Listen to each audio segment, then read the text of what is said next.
When it comes to home insurance, Geico works for you. And since I'm the Geico Gecko, I work for you too. Hey, Gecko, can you sing my son a lullaby? You got it, Doug. Rock-a-bye, baby, in the treetop. When the wind blows, the cradle will rock. When the bough breaks, don't worry at all, because Geico did all the home insurance shopping for your dad and your mum and found the right coverage for you all. Nice work, G. Not like a light. Let Geico work for you. Get more with Geico. Ever feel like you're constantly playing catch-up with technology, especially when it comes to security? I mean, the digital landscape just evolves at this breakneck pace. What was true yesterday, well, it might not be true today. It feels relentless sometimes. Today, we're doing an essential deep dive into exactly that feeling. We're exploring the state of cyber resilience, the profound impact of artificial intelligence, and how organizations are, or maybe aren't, really preparing for what's next. We're drawing insights from a really critical report, the State of Cybersecurity Resilience 2025. It's from Accenture Security. It gives a global view, but also zooms in on places like Spain and Portugal, which is fascinating. Our mission today, to pull out the most important nuggets of knowledge, the surprising facts from this report, basically give you a shortcut to understanding these huge shifts. Because, as we're going to see, this isn't just about, technical stuff anymore. It's really about business survival, strategic advantage even. Okay, let's unpack this. So traditionally, cybersecurity was kind of seen as, well, a technical problem. Right? Yeah. Focused on fighting ransomware, malware, dealing with those byte-by-byte issues. It lived in the IT department. Cost center, basically. Yeah. Something to manage, not leverage. Exactly. But the report makes it super clear that view is changing dramatically. It's almost a revolution. What's pushing that change? It's fascinating, actually. The whole conversation has shifted. And it's not just tech evolving. A big driver is new regulation. Okay. Things like the NIS2 directive in the EU, that's the second version of their network and information security rules, or specific regulations for banking.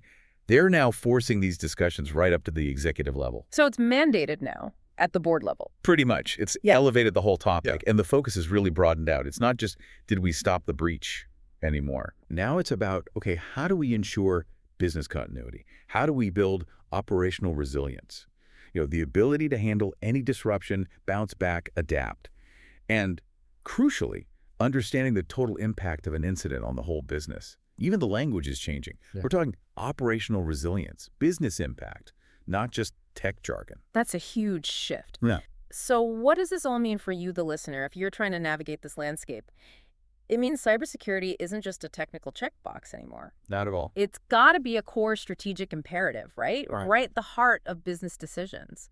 This must be a big moment for cybersecurity pros who've wanted this seat at the table for ages. Absolutely. It's a massive milestone. They've been arguing for this strategic recognition for years, moving from the server room to the boardroom. And these regulations, they're finally making it undeniable. It's a business imperative now. So if you're not embedding security into your core strategy, you're not just risking a data breach. You're risking your ability to operate, to compete. It's fundamental. Okay, so that's the foundational shift. Yeah. But then there's this other huge force, maybe the biggest disruptor right now, AI, artificial intelligence. Oh, definitely.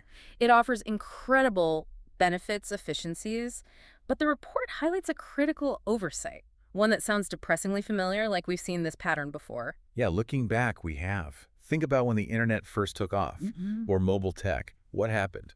Security was an afterthought. Exactly.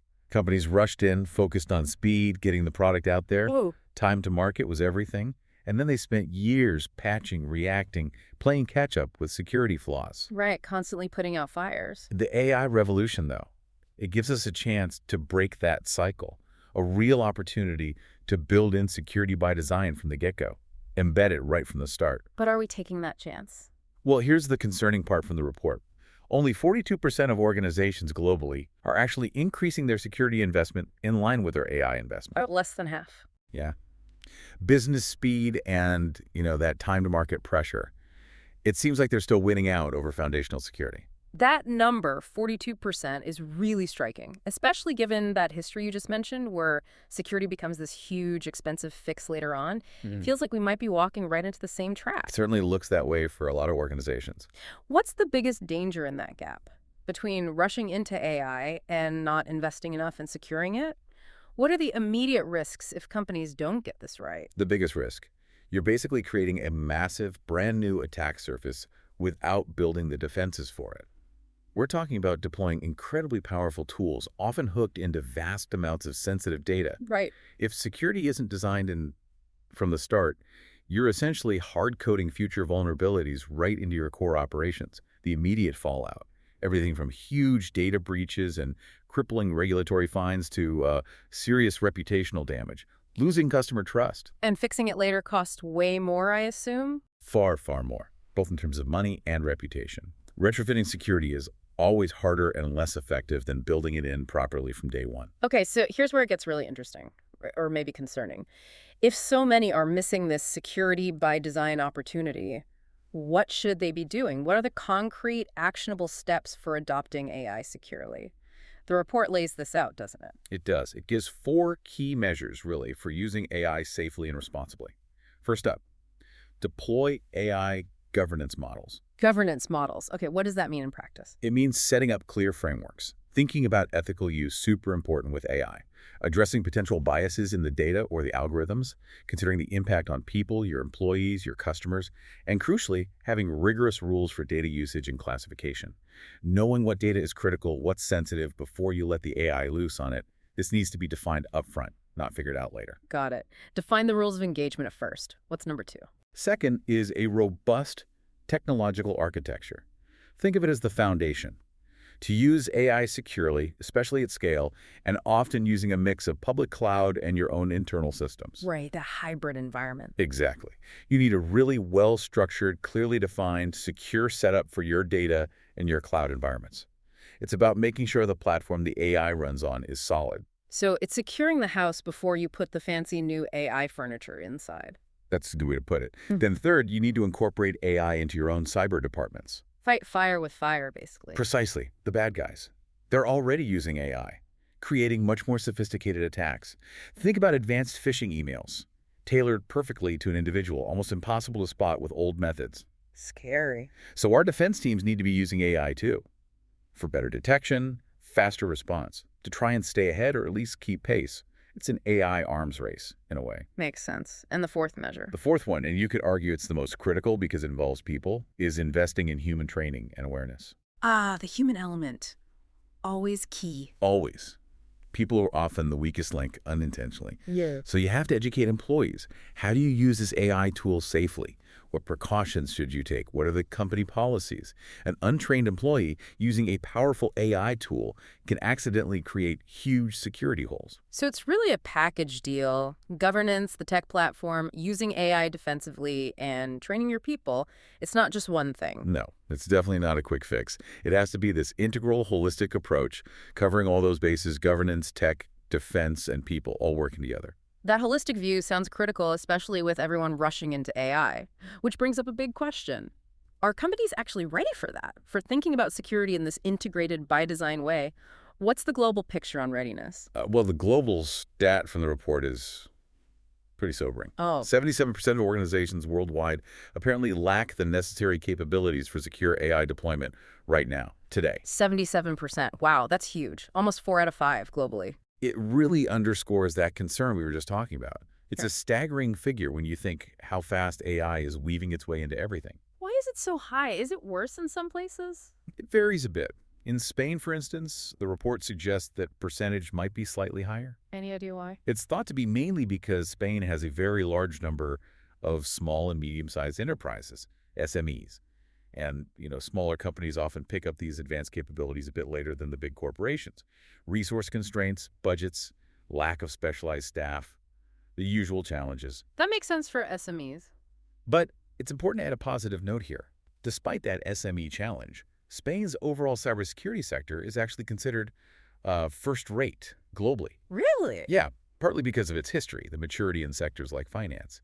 So the country itself is actually pretty well positioned to handle this AI wave, even if the smaller businesses have a steeper climb. Okay, so a mixed picture there. But overall, that 77% figure, it sounds like a massive pivot is needed.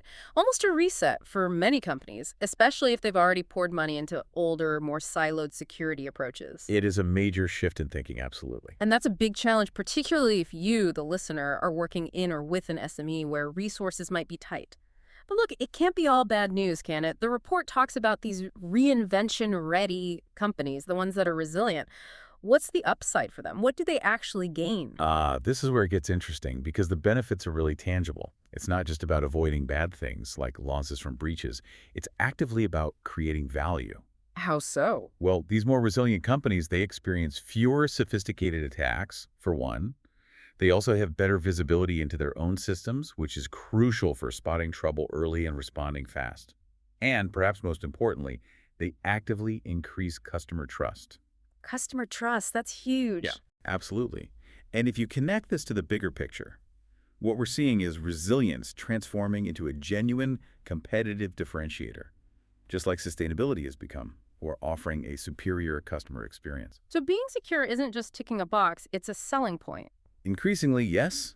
It impacts your brand perception, your relationships with customers, whether you're B2C or B2B. It shows you're committed to protecting their assets, your assets. It reflects on your core values. That really raises a critical question then. Are we at this pivotal moment where cyber resilience isn't just seen as a cost center anymore, but as a fundamental business value, something that actually drives market advantage? I think we are. The conversation is definitely shifting in that direction. It's moving beyond mere compliance. Okay, so resilience is value, but it's not just about AI, is it? What other big worries are shaping cyber strategies right now? What else is keeping leaders up at night, according to the report? Oh, definitely not just AI. The report highlights several other major complexities. First, just the sheer complexity of the tech ecosystem itself. Think about all the platforms, the integrated systems, the different vendors businesses rely on now. It's a sprawl. A huge sprawl, and managing security across all of it is incredibly challenging. Then, you've got geopolitical tensions bubbling up, the potential impact of nation-state actors on critical infrastructure, essential services. That's a massive concern. Yeah, you hear more about that all the time. And then there's just the blinding pace of tech innovation itself. Plus, how all these different technologies are becoming more and more interdependent. One system fails, it can cascade. All these factors together, they demand a really deep rethink of cyber strategies. It really sounds like the attack surface is just ballooning from every direction. It's not a simple build a higher wall problem anymore. Not at all. It's far more complex. And the solution that's emerging, the direction things are moving in, is towards these holistic end-to-end approaches. End-to-end. Meaning trying to protect everything. Every part of the supply chain, the company's entire value chain. For the big companies, this often means sophisticated, comprehensive professional solutions, maybe managed security services. And for the SMEs we talked about. For SMEs, it's more about relying on products from vendors that are secure by design. And also actively pushing their tech providers, demanding higher security standards from them, making sure security is built in from the start, not something they have to tack on later. So that old way of thinking, security in one silo, operations in another, maybe supply chain somewhere else, that's just completely outdated now. Utterly. In today's interconnected world, it just doesn't work. Many are still struggling to break free from those silos, though. Which is why reports like this are highlighting the urgency, I guess. Exactly. The threats are moving too fast. The scale, the interconnectedness, a weakness anywhere can potentially compromise the whole operation. You mentioned something really interesting earlier, maybe even a bit provocative. The minimum viable enterprise. Can you unpack that? What does it mean for achieving real, practical resilience with all these complexities swirling around? Right. The minimum viable enterprise. It represents a shift away from what you might call paper resilience. Paper resilience? Yeah. Getting the right certifications, passing inspections, looking good on paper, but maybe not being truly ready for a real crisis. The move now is towards real operational resilience. Okay, what does real look like? It means focusing laser-like on what genuinely cripples the business if it goes down, segmenting the business into its critical processes.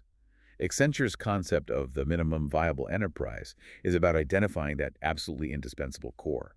The bare minimum you need to keep running during any major crisis could be an energy blackout, could be a massive cyber attack. So stripping it back to the absolute essentials for survival. Exactly. And then ensuring you have proven recovery plans for that core, maybe independent infrastructure backups, critical data secured and accessible, even thinking about backup communication channels like satellite links for key people or authorities if normal comms go down. That sounds intense. It is.